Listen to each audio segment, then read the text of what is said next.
మాఘమాసంలో వచ్చే శివరాత్రికి ఒక కథ ఉంటుంది. బ్రహ్మ విష్ణువు ఇద్దరూ కూడా నేను ముందు అంటే నేను ముందు అని వాదులాడుకుంటున్నారు. బ్రహ్మదేవుడు సృష్టి ప్రారంభం కాగానే సృష్టి చేసి చుట్టూ చూశాడు, నీళ్లే ఉన్నాయి, ఇంకేం లేవు. నేనే ముందు అనుకున్నాడు ఆయన. అందుకని నేనే ముందు అని అహంకరించాడు. కాసేపటికి ఆయన ఉన్న నీళ్లలో పద్మం ఉంది, ఆయన కూర్చున్న చోటే పద్మం ఉంది. ఆ పద్మం కింద నాళం ఉంది, ఆ పద్మనాళం కింద విష్ణుమూర్తి నాభి ఉంది, ఆ నాభి విష్ణుమూర్తిది. ఆయన బయటకు వచ్చాడు, ఊరుకోరా, నా నాభిలో పద్మం ఉంది, పద్మంలోంచి నువ్వు పుట్టావు, నువ్వు ముందు ఎలా అవుతావురా, తండ్రి ముందు అవుతాడా, కొడుకు ముందు అవుతాడా, ఏమనుకుంటున్నావు, 4 ముఖాలు ఉండగానే సరిపోయిందా, తెలివితేటలు ఉండద్దా అన్నాడు. నీకు మాత్రం 4 చేతులు లేవా అన్నాడు ఆయన. అనేసరికి ఇక్కడ బ్రహ్మకి విష్ణువుకి కూడా నేను ముందు అంటే నేను ముందు అనే అహంకారం ప్రవేశించి దెబ్బలాట జరిగింది. అదే శివరాత్రి కథ.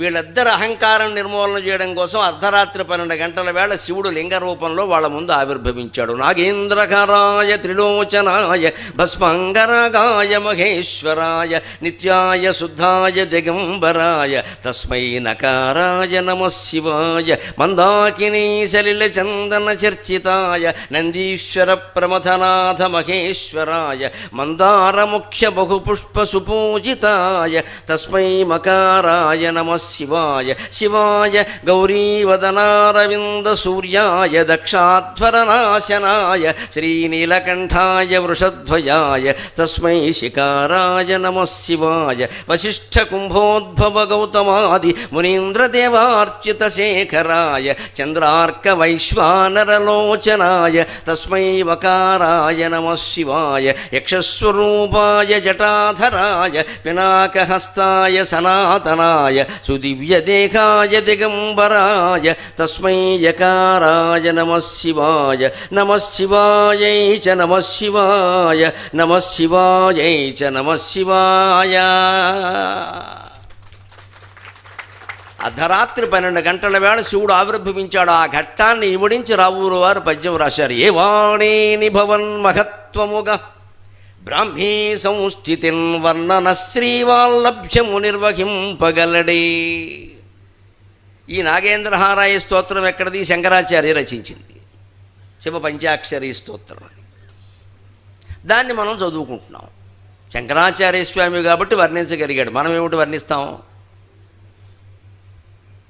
అందుకని ఎవడైనా నిజానికి ఎంత పండితుడైనా నీ మహత్యంగా నీ గొప్పదనాన్ని చెప్పడానికి బ్రాహ్మీ సంస్థితిని, బ్రహ్మజ్ఞాని యొక్క స్థితిని, పరబ్రహ్మ యొక్క స్వరూపాన్ని వర్ణించడం కష్టం కదా ఎంత పండితుడైనా అన్నాడు. కవులు పండితులు దేన్ని వర్ణిస్తారు అంటే ఉద్యానవనాలను వర్ణిస్తారు, ఉద్యమాలను వర్ణిస్తారు, యుద్ధాలను వర్ణిస్తారు, చంద్రుణ్ణి వర్ణిస్తారు, సూర్యుడిని వర్ణిస్తారు. పరబ్రహ్మను వర్ణించాలంటే వాళ్ళ వల్ల కాదు. ఎందుకంటే ఎక్కడ వాక్కులన్నీ ఆగిపోతాయో, ఎక్కడ మనస్సు ఆలోచించడం మానేస్తుందో అక్కడ తోచేటువంటి స్ఫురణే ఆత్మ, అదే పరబ్రహ్మ. అన్నీ ఆగిపోతే తప్ప అది తోచనప్పుడు నువ్వు వాటిని కొనసాగిస్తున్నంతకాలం అది నీకు ఎలా దొరుకుతుందయా? అర్థం లేనమాట. యతో వాచో నివర్తంతే అప్రాప్య మనసా సఖా, వేదమే చెబుతున్నమాట. ఎక్కడ వాక్కులు అశక్తమై వెనక్కి వచ్చేస్తాయో, అప్రాప్య మనసా సఖా, మనస్సు కూడా దేన్ని పొందలేదో అది పరబ్రహ్మస్థానం. దాన్ని ఇంకా అర్థమయ్యేలా చెప్పాలంటే మన మనస్సులో అనేక ఆలోచనలు వస్తూ ఉంటే గమనించాలి. అనేక ఆలోచనలు, ఒక ఆలోచన నుంచి ఇంకో ఆలోచనలోకి మళ్ళామా లేదా? ఏవో ఆలోచనలు వచ్చేస్తున్నాయి, రానివ్వండి. ఒకే ఆలోచన ఏం కొనసాగదండి, మారిపోతూ ఉంటుంది. ఒక ఆలోచన నుంచి ఇంకో ఆలోచనకు మారినప్పుడు 2 ఆలోచనల మధ్యలో ఖాళీ ఉందా లేదా? ఆ ఖాళీని పట్టుకుంటే పరమేశ్వరుడు దొరికినట్టే. అంత నిశ్శబ్దంగా ఉండాలి మనం, అంత నిశ్చలంగా ఉండాలి. మాటల మధ్యలో ఖాళీనే పట్టుకోవడం కష్టం. ఒక్కొక్కళ్ళు మాట్లాడుతూ ఉంటే అనర్గళంగా మాట్లాడుతూ ఉంటారు, ఎక్కడ చొక్కే ఉండదు, అసలు చొక్కలు కనపడాల్సిందే మనకి. మరి మాటల్లో ఖాళీని పట్టుకోవడం కష్టమైతే ఆలోచనల్లో ఖాళీ ఎలా పట్టుకుంటావయ్యా? అది నీ అంతటూ సాధన చేయాలి. ఇంటి దగ్గర కూర్చొని ఆలోచనల మధ్యలో, ఆలోచనకి మధ్యలో ఖచ్చితంగా విరామం ఉంది. ఎందుకంటే మీకు వచ్చిన ఆలోచనలన్నీ ఒక 2 నిమిషాలు మీకు తోచింది ఆలోచించి ఆ మనస్సును వదిలేసి తర్వాత కాగితం చూసుకుని కాగితం మీద రాయండి. ఎంత అసహ్యకరంగా ఉంటాయో ఆలోచనలు మీకే అర్థమవుతాయి. మన మొహం మీద మనమే ఉమ్మేసుకుంటాం వీలైతే. అంత చండాలపు ఆలోచనలన్నీ మనకు వస్తాయి, వచ్చాయి. కానీ దానికి 1, 2 అంకెలేయండి. మొదటి ఆలోచనకి రెండో ఆలోచనకి తేడా ఉందా లేదా? బజార్కి వెళ్ళాం, కూరగాయలు కొన్నామని ఆలోచన, వెంటనే ఎవడో జేబు కొట్టేశాడు అన్నాం. ఆ ఆలోచనకి కూరగాయల సంత వేరు, జేబు కొట్టేయడం వేరు కదా. జేబు కొట్టేసేటప్పుడు రెండో వ్యక్తి వచ్చాడు. కూరగాయలు కొనాలన్నప్పుడు సంత నువ్వే ఉన్నావు, జేబు కొట్టేయాలనగానే మూడో వ్యక్తి వచ్చాడు. ఈ ఆలోచన నుంచి ఆ ఆలోచన మారడానికి మధ్యలో గ్యాప్ ఉందా లేదా? ఉంది ఖచ్చితంగా. సెకండ్లో 1000వ వంతు కావచ్చు, ఉంది. ఆ ఖాళీని పట్టుకోగలిగితే ఆత్మ దొరికినట్టే లెక్క. అక్కడ ఆలోచనలన్నీ ఆగిపోతాయి. ఇది చేయాల్సిన సాధన. ఎవడి వల్ల అవుతుంది? అందరి వల్ల అవుతుంది. ఎక్కడవుతుంది? కానీ ప్రయత్నం చేయాలి. ఎప్పటికైనా పరబ్రహ్మ దొరకాలంటే. అందుకే రావురే వారు ఏమంటున్నారు అంటే, ఏ వాడేని భవన్ మహత్వముగా బ్రాహ్మీ సంస్థితిన్ వర్ణన శ్రీవాల్లభ్యము నిర్వహింపగలడే.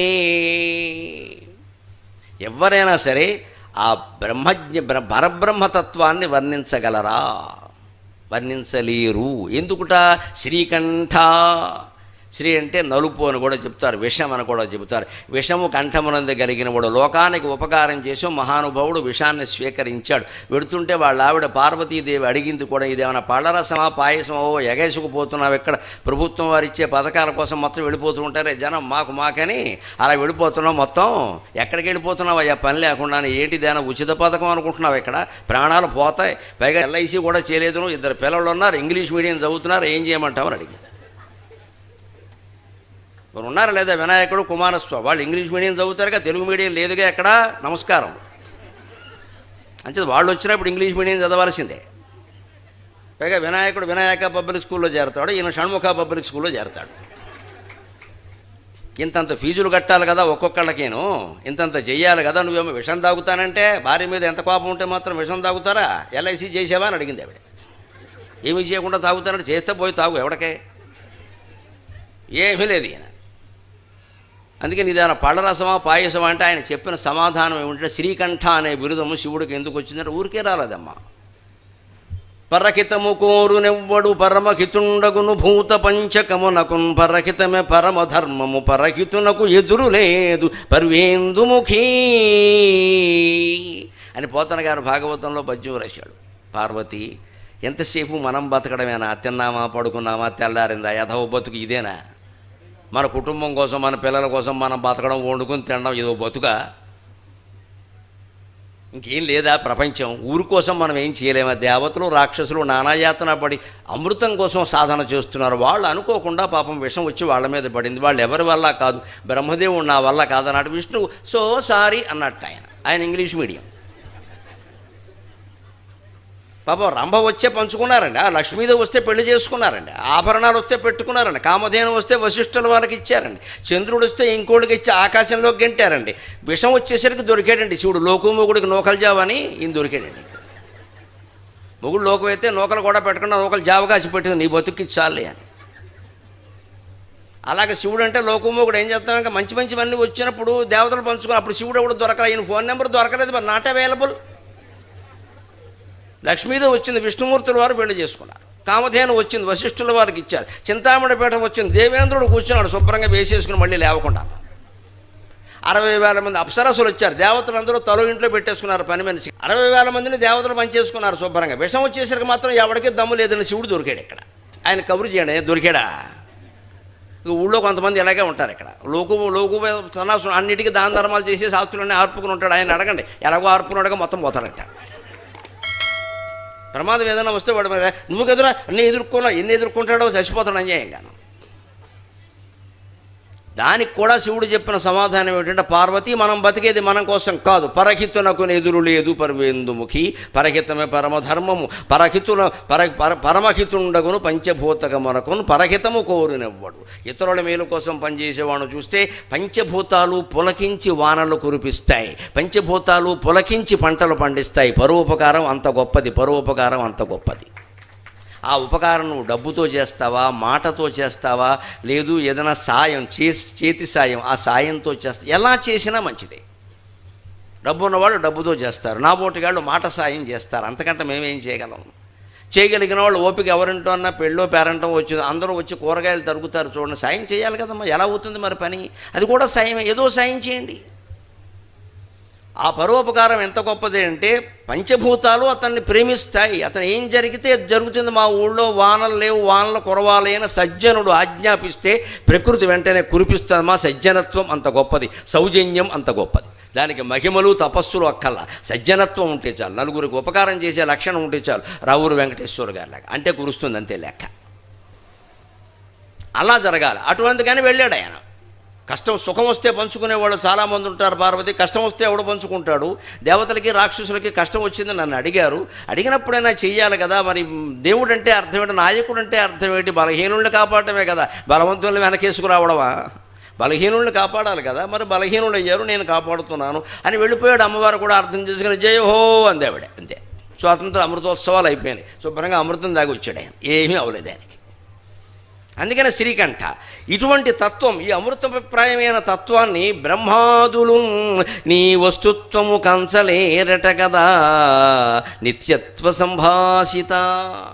బ్రహ్మ విష్ణువు కూడా వాస్తవంగా శివతత్వాన్ని చూడలేకపోయారు. ఎందుకు చూడలేకపోయారు? కథలో ఉండే రహస్యంలోకి వెళ్ళాలి. శివరాత్రి నాడు 12 గంటలకు శివుడు ఆవిర్భవించాడు కాబట్టి 12 గంటల సమయం మంచిది. బ్రహ్మదేవుడు కుడివైపు ఉన్నాడు కాబట్టి లింగానికి కుడివైపు ఉండడం మంచిది. విష్ణువు ఎడంవైపు ఉన్నాడు కాబట్టి ఎడంవైపు ఉండడం పనికిమాలిన ఆలోచనలు అంటారు వీటిని. నువ్వు కుడివైపు ఎడంవైపు 12 గంటలు 13 గంటలు ఈ లెక్క కాదండి. అందుకే శివరాత్రి నాడు కొట్టుకు చచ్చిపోతారు జనం అంతా. 11:30 నుంచి 12:30 వరకు శివుడు తప్ప అందరూ ఉంటారు గుళ్ళో. శివుడు ఉండడు, పారిపోతాడు ఈ మొత్తం జనాన్ని చూసి. అయ్యి బాబు వీళ్ళందరూ వచ్చి మీద పడిపోతున్నారు. ఆయన ఉండడు, ఆయన పారిపోతాడు. మనం అప్పుడే పెట్టుకోండి శివుడు పుట్టాడు నువ్వు చూసావా అక్కడ? అప్పుడు ఎందుకు పుట్టాడండి? అర్ధరాత్రి ఎందుకు పుడతాడండి దేవుడు? ఆలోచించాలి. అర్ధరాత్రి పరమ నిశ్శబ్దంగా ఉంటుంది. అర్ధరాత్రి అంటేనే నిశ్శబ్దం కదా.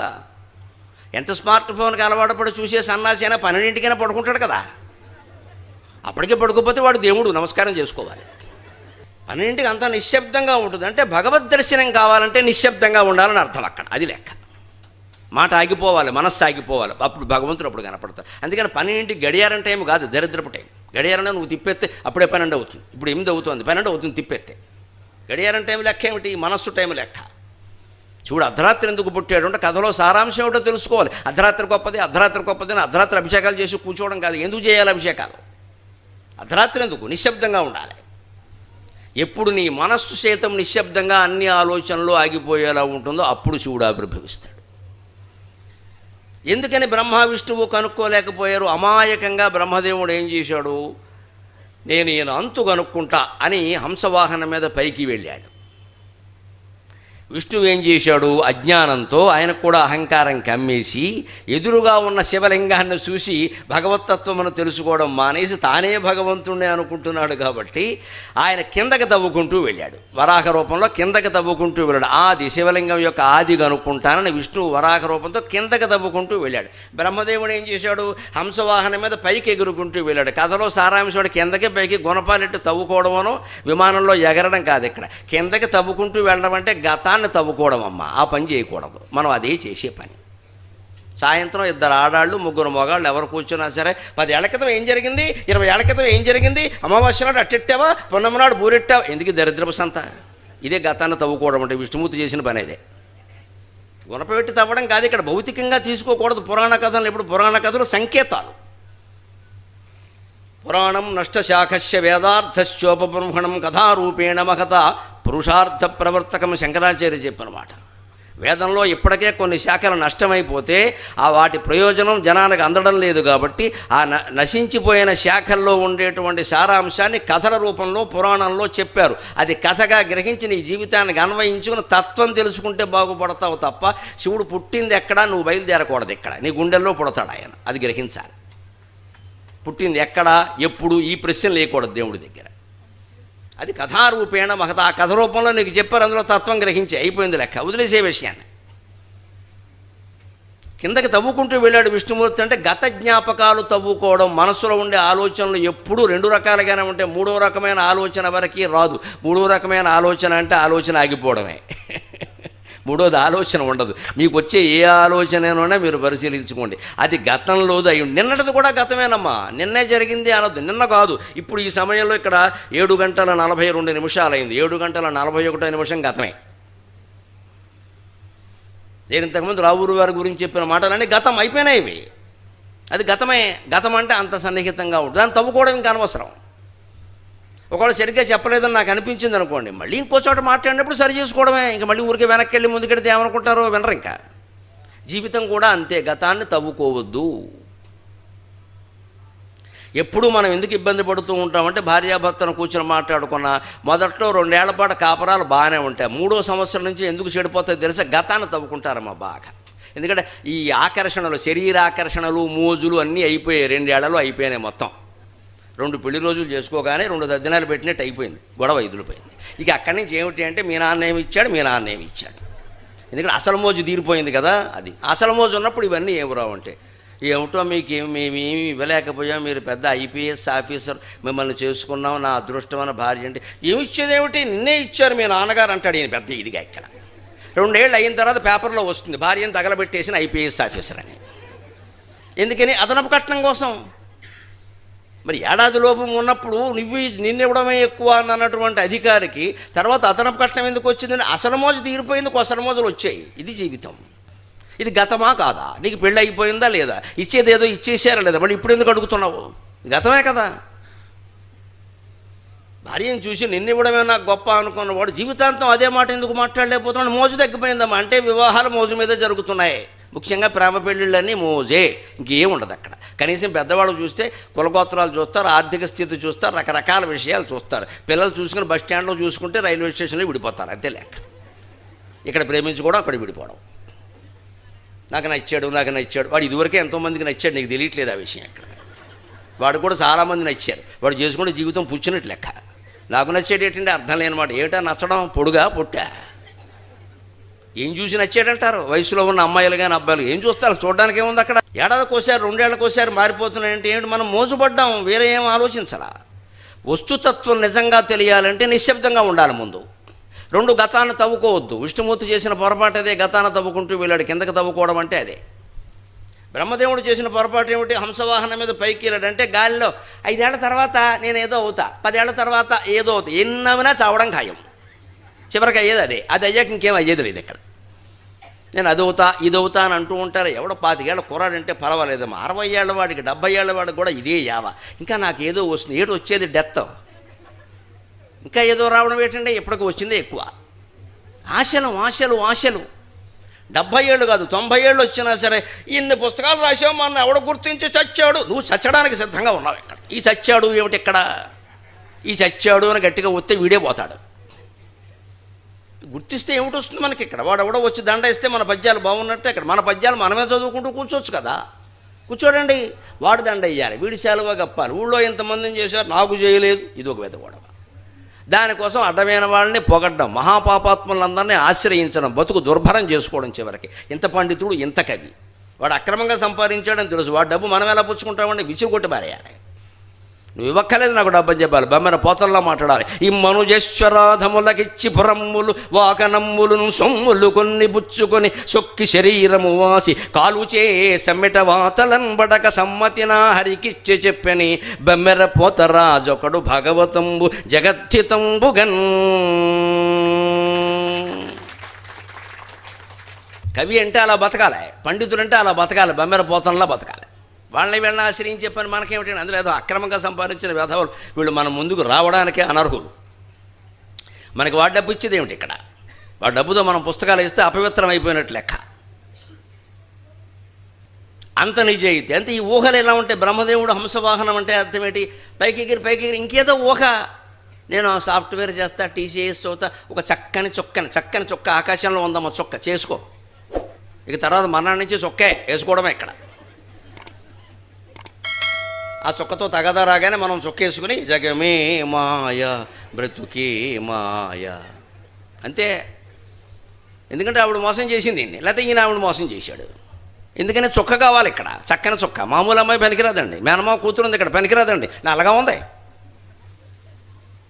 మా బావ అది పనికిరాదండి. మన కోసం ఏడిచేవాళ్ళు మనకి పనికిరారు, మనం ఎవరి కోసమే ఏడుస్తాం. జీవితం అంతా ఇందుకే ఏడుపుంటుంది. ఇక్కడ మనం ప్రేమించే వాళ్ళకంటే మనల్ని ప్రేమించే వాళ్ళే చాలా ముఖ్యం మనకి. అప్పుడు జీవితం బాగుంటుంది ఖచ్చితంగా.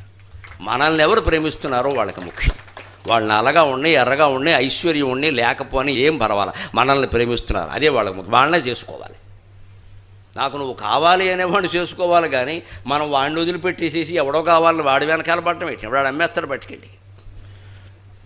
ఇదే బ్రహ్మదేవుడు చేసిన పొరపాటు. ఇక్కడ ఉన్న శివుణ్ణి, శివలింగం రూపంలో ఉన్న మహానుభావుని గుర్తించడం మానేసి నాగేంద్రహారాయ త్రిలోచనాయ అని స్తోత్రం చేసుకుని సుఖంగా చూసుకోవడం మానేసి పైకి ఎగిరాడు ఆయన. ఏమైంది? పరాభవం అయింది, దొరకలేదు.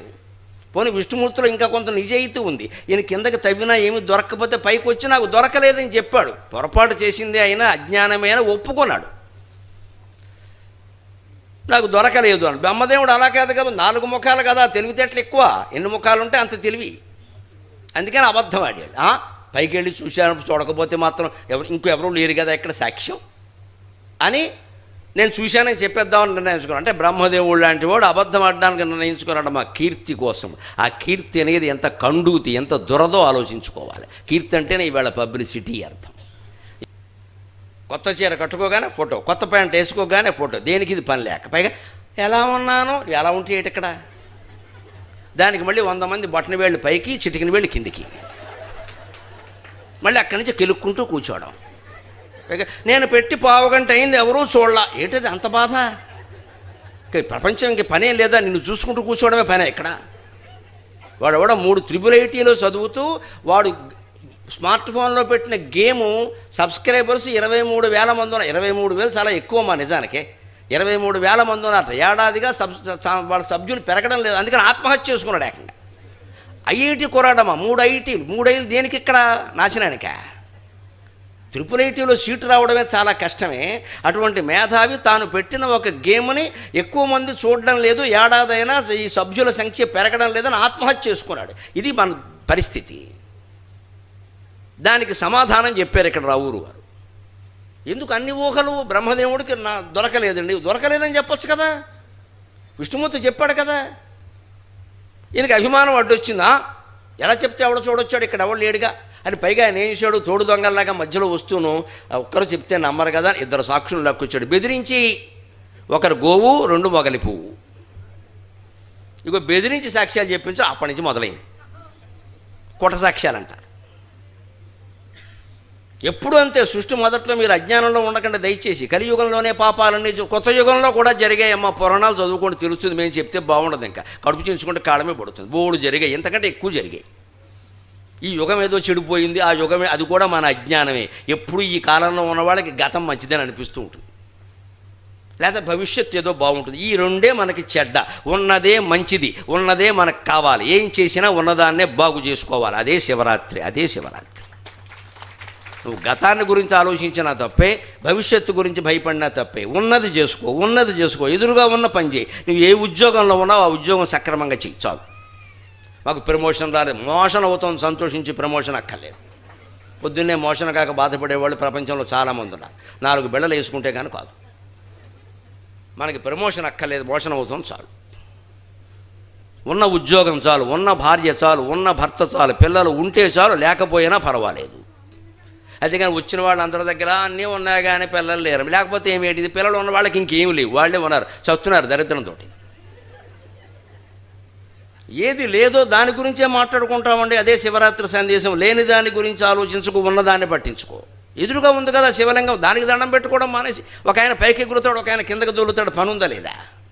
అందుకనే బ్రహ్మాదులు కూడా, బ్రహ్మాదులు నీ వస్తుత్వముక అంచలేరట కదా నిత్యత్వ సంభాషిత.